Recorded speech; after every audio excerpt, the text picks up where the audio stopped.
Welcome to another episode of the Broker's Brew on the Marketing Mortgages podcast with Social Brokers with me, your host, Chris Target. Now, if you haven't listened to one of these before, you may have done, you may have not. Every other week, I jump on the podcast with a nice cuppa, as you can see here. And if you're watching on YouTube, see the perfect colour there. Builder's Brew, one sugar. Always has to be Yorkshire tea, of course. And what I do is I give away social media tips, strategies and hacks that you can implement straight away. So if you're listening to this now, you could jump off this podcast, which is only going to be about 15 minutes, and then go and put those actions into real time and go and do them right now, which is going to help you increase your awareness on social media. People are going to know about you. You're going to increase the chance of people reaching out, and that's going to increase your leads as well. So whether you're a seasoned mortgage advisor or you're just starting out, grab a cup of tea, sit back, and let's dive into the world in this episode of relationship building with your clients. Okay, so going to set the scene. Just like in dating, building a relationship with your audience, it takes time and effort. Okay, think about it. You wouldn't ask someone to marry you on the first date. In the same way, you can't expect your audience to become clients overnight. And today we're going to explore how you can move from the talking stage, where you are putting posts out there, that's the talking stage, to starting a broker-client relationship and then turn those, what I call lurkers, into leads. So throughout this episode, you'll see me sipping on this brew. And by the time I finish this brew, you will have a lot more knowledge on how to build your relationships with your clients on social media.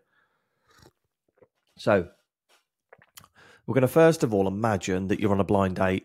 You're dressed to impress. You've obviously got those feeling of nerves, excitement, all that.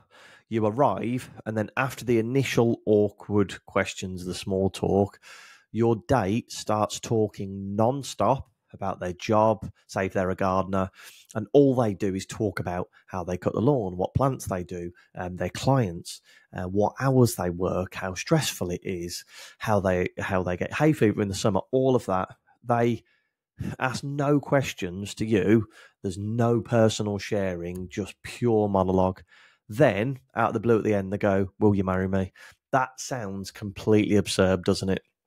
Unfortunately, this is exactly what a lot of mortgage advisors do on social media.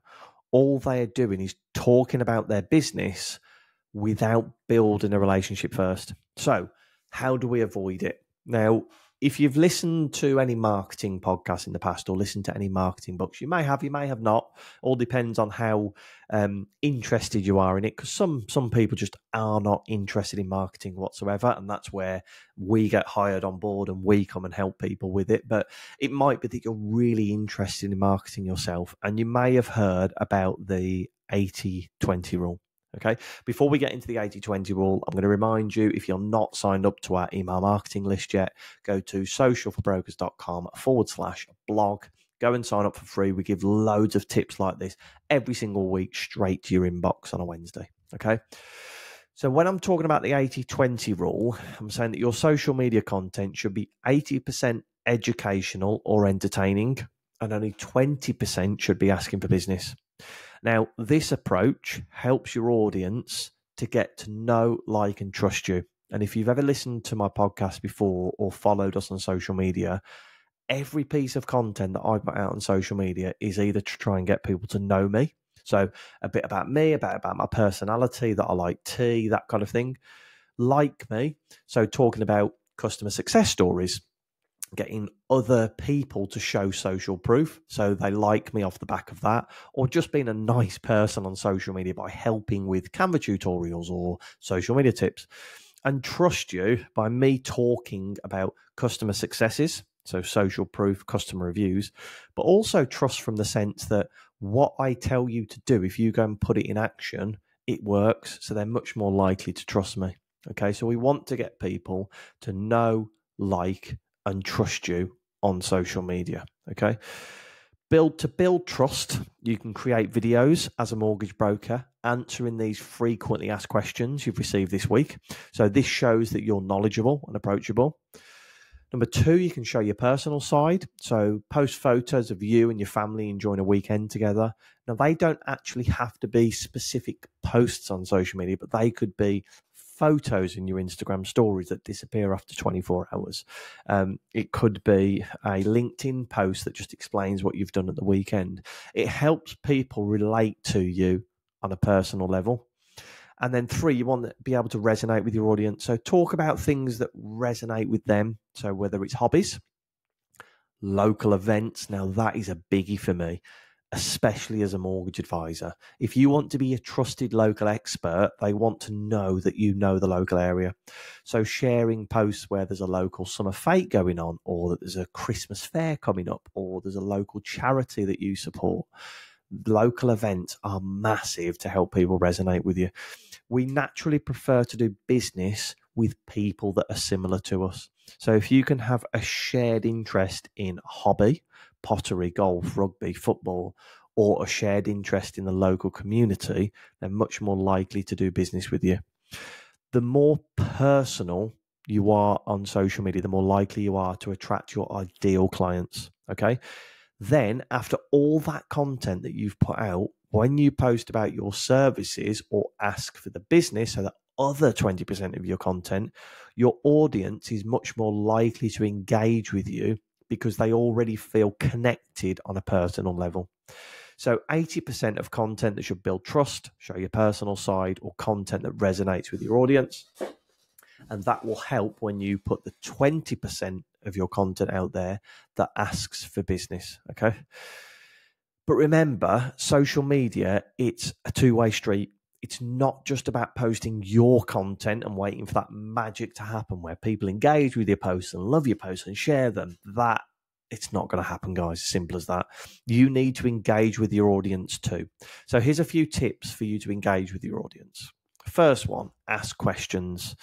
So you can use Instagram stories to ask questions. If you've never done an Instagram story, on your Instagram app, press the plus button at the bottom, and then along the bottom, you'll have post, reel, and story off the top of my head in that order. Press story, and then take a photo or a video. And then at the top right, there's a little square with a smiley face in it. That's what they call stickers. Press that one. And then in the middle, you'll have questions. So you can put a question in there and ask them just something random, like what are you up to this weekend? Or what's the best park in the local area? This encourages interaction and shows that they value your opinions, because what you can do is when they then send you the question, the response in the box, you can send them a message directly back. So it opens that opens those lines of communications. So let me have a sip of my brew before I move on to number two. Second one, comment on their posts. So you can leave positive comments on their LinkedIn updates, for example, if they've got a new job, if they've shared an award that they've won. It's a simple way to show support and stay on their radar. I've spoken to a few mortgage advisors that are very good at this on Facebook, where they will wish all of their clients a happy birthday on Facebook. And even though it just seems something very simple, what will happen is when Jane Smith comments on one of their clients saying happy birthday, it might then just spark something in their head saying, I need to give Jane a call about the mortgage. It might be that they message you straight away and go, thank you very much. Can you book me in? It's just a way to open those line of communications that weren't there before. Okay. And then number three, which I really, really like, is share their successes. So if a client posts about a recent achievement on Facebook, or that they've had a little one, or that type of thing, share it to your social media channels. Obviously speak to them first and make sure. Sharing a baby is something that's quite big. But if it's something where they've done a local charity do, share it to your your business page and say, really happy to see Mike Smith has raised so-and-so for Cancer Research UK. Share their successes. Nothing feels better than going onto social media and seeing somebody has shared your content, because it means that it's brought value to that person. And that's a great way to not only open lines of communication, but you're boosting that person's reach. So they're much more likely to do the same when you post something. They're much more likely to share your post to their friends if you're doing it the other way around. This works really well if you have a client that runs a local business. Speak to them, set up a bit of an agreement. Look, can we share one post each every month? Don't get into the habit of, I'll share every post, because it doesn't become genuine, but pick a post out every month of that local business. Could be a coffee shop, horse riding class, dog walkers, whatever it might be. Share the post that you've enjoyed most from that month and share it to your pages and ask them if they can do the same for you. By being the most sociable person in your network, you increase the chances of your audience engaging with your business post when the time comes. So we're doing all this to build up to when you release a post saying 5% deposit mortgages are available, or get your AIP before viewing. We're hoping that they will act upon that because they've seen your content and they resonate with you. Now, let's talk about the proposal. So this is the one to say, come to me, come and use me. No one wants a lackluster marriage proposal, okay? Nobody would ever want that, okay? And the same goes for asking your audience to book an appointment. When you do ask, make it impressive. Don't just put appointments available, booking now. People aren't going to get riled up about that. This is 3 ways that you can really grab people's attention. First one, highlight your success. Share that you've had over 55-star Google reviews. Show your audience that you're a catch and that you have availability for appointment slots. So put out there, we have got 50 5-star Google reviews. We're the best in the area. If you want to book an appointment with us, book here. That's so much better than saying, we've got appointments on Wednesday if you want one. Number 2, share success stories. These can work really well. So post about a recent client who saved 10 grand over 3 years with a rate switch that you arranged. Invite others to see if you can do the same for them. You might not want to talk about figures, so you could do a post that says, we have just helped, I'm running out of generic names now, we have now helped Mary Jones secure a mortgage when the bank said no to them before. You don't even have to say Mary. We helped a lady in the local area when their bank said they couldn't. If you've been told no by your bank, book an appointment with us. That's so much more powerful than going, do you want a mortgage appointment? Okay.